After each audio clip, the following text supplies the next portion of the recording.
हैं आप सब। आशा करते हैं आप सभी अच्छे से होंगे, स्वस्थ होंगे। दोस्तों, बिहार डीएलएड संयुक्त प्रवेश प्रतियोगिता परीक्षा 2023-25 के लिए आज से ऑनलाइन आवेदन शुरू हो रही है।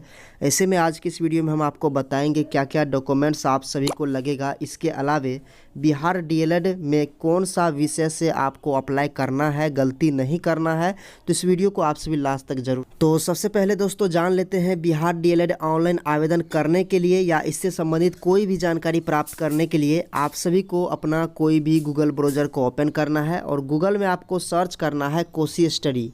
देख लीजिए दोस्तों, आप सभी को इसी तरीके से सर्च कर लेना है कोशी स्टडी। आपका पेज इस तरीके से ओपन हो जाएगा। इसका लिंक आपको इस वीडियो के डिस्क्रिप्शन में भी मिल जाएगा। अब यहाँ पर देखिए Bihar DElEd online form 2023-25 online apply entrance exam, यहाँ पर आपको क्लिक करना है। यहाँ पर ऑनलाइन आवेदन से संबंधित पूरी जानकारी दी गई है। आप चाहे तो यहाँ पर विस्तार से इसको पढ़कर समझ भी सकते हैं। तो सबसे पहले आज बात कर लेते हैं कि आप सभी को डॉक्यूमेंट्स क्या क्या लगने वाले हैं। लेकिन उससे पहले ये भी जान लीजिए, अभी आप सभी को ऑनलाइन आवेदन जल्दबाजी में नहीं करना है, क्योंकि यहाँ पर बहुत सारे चीज़ें आप सभी को भरना है। अगर आप यहाँ पर मिस्टेक करते हैं तो चयन होने के बाद भी आपका अंत में छटाई हो जाएगा या फिर कहे तो आपका नामांकन रद्द हो जाएगा। तो आवेदन तो अभी 25 जनवरी से लेकर 8 फरवरी 2023 तक चलेगी। इसका परीक्षा जो है 13 मार्च से 20 मार्च 2023 तक चलेगी। तो इतना जल्दबाजी आप सभी को नहीं करना है। इसके बाद नीचे आते हैं तो यहाँ पर बात कर लेते हैं कि आप सभी को क्या क्या डॉक्यूमेंट्स लगने वाले हैं। जैसे ही दोस्तों आप सभी आवेदन करते हैं तो आप सभी को कलर में फ़ोटो अपलोड करना ही है। सिग्नेचर भी आपको अपलोड करना ही होगा, लेकिन फ़ोटो आपका कलर में रहेगा। चेहरा और आंख आपका जो है बिल्कुल तरीके से स्पष्ट दिखना चाहिए। इसके बाद यहाँ पर आप सभी देख लीजिए नीचे में क्या क्या डॉक्यूमेंट्स आप सभी को अपलोड करना है। तो अपलोड में आपको मैट्रिक का अंक पत्र और प्रमाण पत्र आपको दोनों अपलोड करना है। यहाँ पर देख लीजिए आपका जो प्रमाण पत्र होता है और अंक पत्र होता है, इसको आपको अपलोड करना है। अगर आपके पास जो है प्रमाण पत्र अभी नहीं आया है, मूल प्रमाण पत्र, तो ऐसे में आप प्रोविजनल अपलोड कर सकते हैं। तो यहाँ पर कंफ्यूज मत होइएगा कि प्रमाण पत्र का मतलब क्या हुआ। जो आपका मूल प्रमाण पत्र होता है वो चीज़ें आप सभी को अपलोड करने के लिए बोला जा रहा है। अगर नहीं है तो आप प्रोविजनल अपलोड कर सकते हैं। इसी तरीके से मैट्रिक का प्रमाण पत्र और अंक पत्र आपको अपलोड करना है। इसके बाद दोस्तों यहाँ पर गलती स्टूडेंट ये कर देते हैं कि जाति अपलोड नहीं करते हैं। बाद में सोचते हैं कि हम इस कैटेगरी के हैं तो इस कैटेगरी का लाभ लें।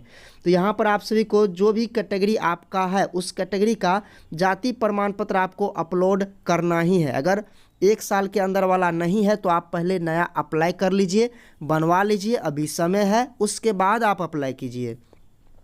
तो अगर आप SC/ST कैंडिडेट हैं तो SC/ST कैंडिडेट उम्मीदवार के लिए जो जाति प्रमाण पत्र होता है वो चीज़ें आप सभी बनवा लीजिए। इसके अलावा अत्यंत पिछड़ा वर्ग या पिछड़ा वर्ग के जो भी उम्मीदवार हैं उनको भी यहाँ पर अपना यहाँ पर देख लीजिए निर्गत क्रीमी लेयर रहित प्रमाण पत्र आप सभी को ज़रूर बनवा लेना है। ये चीज़ें आप सभी को BC EBC कैंडिडेट जो भी हैं आपको अपलोड करना ही है। तो इसमें कंफ्यूज मत होइएगा, इसको आपको अपलोड करना है। अगर आपके पास 1 साल के अंदर वाला नहीं है तो पहले बनवा लीजिए, उसके बाद ही आप जो है अप्लाई कीजिए।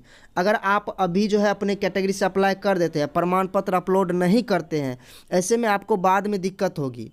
आपका जो है सिलेक्शन होगा EBC से, लेकिन मान लीजिए कि आपके पास ये डॉक्यूमेंट्स ही नहीं है तो जनरल से अगर मौका नहीं मिला तब तो आप छट गए ना। ऐसे में या तो आप जनरल से कर रहे तो यहाँ पर तब आपको जनरल से ही अप्लाई करना चाहिए, नहीं तो अगर आपको कैटेगरी का लाभ लेना है तो इस डॉक्यूमेंट्स को ज़रूर अपलोड कीजिए और करना ही चाहिए आपको। तो ये चीज़ें देख लीजिए, आप सभी अप्लाई कर दीजिए। अगर आपके पास अभी नहीं है तो अभी समय भी है और जल्दबाजी में आप आवेदन मत कीजिए। साथ ही साथ ये भी बताएंगे कि कौन सा विषय से आपको अप्लाई करना है। इसके बाद दोस्तों बात कर लेते हैं जो भी विवाहित महिला उम्मीदवार हैं उनका जो है क्रीमिलियर रहित प्रमाण पत्र उनके पिता के घर से बनेगा। तो ये चीज़ें तो पहले वाले वीडियो में भी हम आपको स्पष्ट कर दिए थे। इसके बाद जो EWS कैंडिडेट हैं तो वो जो अगर दावा करते हैं EWS का तो ये सर्टिफिकेट आपके पास होना चाहिए, ठीक है। नहीं है तो बनवा लीजिए, उसके बाद आप जो है यहाँ पर अप्लाई कीजिए। 1 साल के अंदर वाला होना चाहिए।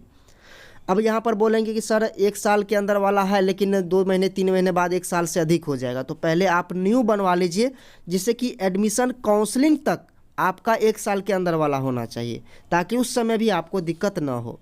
दिव्यांग कैंडिडेट है तो उनको भी ये डॉक्यूमेंट्स लगेगा ही। स्वतंत्रता सेनानी कैंडिडेट हैं वो लाभ लेना चाहते हैं तो ये डॉक्यूमेंट्स आपको अपलोड करना ही है। इसके बाद दोस्तों यहाँ पर देख लीजिए, बात कर लेते हैं कि अब आपको कौन सा विषय से अप्लाई करना चाहिए। तो यहाँ पर जो है कोई भी इसके संबंध में जानकारी नहीं दी गई है कि आप कौन सा विषय से अप्लाई करेंगे, लेकिन हम लोगों ने विभाग से मांग किया था कि स्टूडेंट अगर साइंस से है तो उसको जो है यहाँ पर आर्ट्स से भी मौका मिलना चाहिए अप्लाई करने का, और यहाँ पर साइंस से तो मौका मिलना ही चाहिए। जो आर्ट्स से इंटर किया है उनको यहाँ पर केवल आर्ट्स विषय से अप्लाई करने का मौका मिलना चाहिए। अगर उर्दू इसमें रखा हुआ है 100 नंबर का तो उसको उर्दू से भी मौका मिलना चाहिए। अगर इसी साइंस में कोई स्टूडेंट अगर उर्दू से 100 नंबर का जो अगर उर्दू रखे हुए हैं तो उसको उर्दू से भी मौका मिलना चाहिए। मतलब साइंस वाले को आर्ट्स में, साइंस में और उर्दू में तीनों में मौका मिलना चाहिए। और आर्ट्स में जो है जो स्टूडेंट इंटर आर्ट्स से किए हैं तो उनको यहाँ पर उर्दू से और साइंस से दोनों से मौका मिलना चाहिए। अगर उर्दू है 100 नंबर का तब। तो ये चीज़ें जो है मांग हम लोगों की थी। तो यहाँ पर जो है जैसे ही आवेदन शुरू होती है तो आवेदन करते समय पता चलेगा कि ये जो है किस तरीके से ऑप्शन दिया जा रहा है इस बार। अगर ऑप्शन पिछले वर्ष की तरह नहीं देता है सेलेक्ट करने के लिए, जैसे कि 2022-24 में ये ऑप्शन दिया ही नहीं था स्टूडेंट को, जिससे स्टूडेंट के पास काफ़ी सारी समस्याएं हुई, स्टूडेंट का एडमिशन नहीं हो पाया। तो इस वजह से यहाँ पर आपको जल्दबाजी नहीं करनी है, पहले देखना है फॉर्म में कि क्या क्या डॉक्यूमेंट्स लग रहा है। इसके बाद सब्जेक्ट को चॉइस करने का ऑप्शन किस तरीके से आ रहा है। अगर आप मान लीजिए केवल इंटर में उर्दू था तो यस कीजिए, नहीं था तो नो था पिछले वर्ष। अगर इस तरीके से ऑप्शन आता है तो यहाँ पर बदलाव करने की ज़रूरत होगी, ठीक है। तो यहाँ पर हम जो है कोशिश करेंगे अगर ये चीज़ें होती है तो स्पष्ट करके जो है इसे बदलाव करवाया जाए, क्योंकि सभी स्टूडेंट को खुद से मैनुअली चॉइस करने का ऑप्शन मिलना चाहिए कि हम इस विषय से अप्लाई करना चाहते हैं, हम इस विषय से अप्लाई करना चाहते हैं। तो ये चीज़ें आपको ध्यान में रखना है। बात कर लेते हैं कौन सा विषय आपको रखना चाहिए। दोस्तों अगर आपका ग्रेजुएशन क्लियर हो चुका है, यानी कि अंडर ग्रेजुएट नहीं है, आपका ग्रेजुएशन क्लियर हो चुका है, तो आपका जो ऑनर्स पेपर है उसी के अनुसार से जो है आप डीएलएड में सब्जेक्ट का चॉइस कीजिए। अगर आपका ऑनर्स पेपर साइंस विषय से है तो आप साइंस विषय यहाँ पर डीएलएड में रखिए। अगर आपका ऑनर्स पेपर आर्ट्स विषय से है तो आप यहाँ पर आर्ट्स विषय सेलेक्ट कीजिए। और S9 में आपको अगर मान लीजिए आर्ट्स में आप हिंदी रखे हुए हैं ऑनर्स में, तो S9 में आप यहाँ पर आर्ट्स में डीएलएड में आर्ट्स लेकर के S9 में हिंदी रखिए। अगर आपका ग्रेजुएशन क्लियर नहीं हुआ है या फिर कहे तो अभी इंटर ही पास हुए हैं, तो जो आपका इंटर में सब्जेक्ट है या फिर स्ट्रीम है वही स्ट्रीम आप डीएलएड में भी चॉइस कीजिए। और बाद में जब आप ग्रेजुएशन करेंगे तो भी आपको वही स्ट्रीम से करना चाहिए, ताकि आपको भविष्य में कोई दिक्कत ना हो। तो इस बात को आप सभी ध्यान में रखेंगे। आगे संबंधित कोई भी जानकारी आती है तो हम आप सभी को अपडेट कर देंगे। हमारे साथ जुड़े रहिए, वीडियो को लाइक कीजिए, नए साथी हैं तो चैनल को सब्सक्राइब भी ज़रूर कर लीजिए। कोई भी प्रश्न है तो कमेंट करके ज़रूर पूछिएगा, उस पर हम कोशिश करेंगे अलग से वीडियो आप सभी के लिए बना दें। धन्यवाद।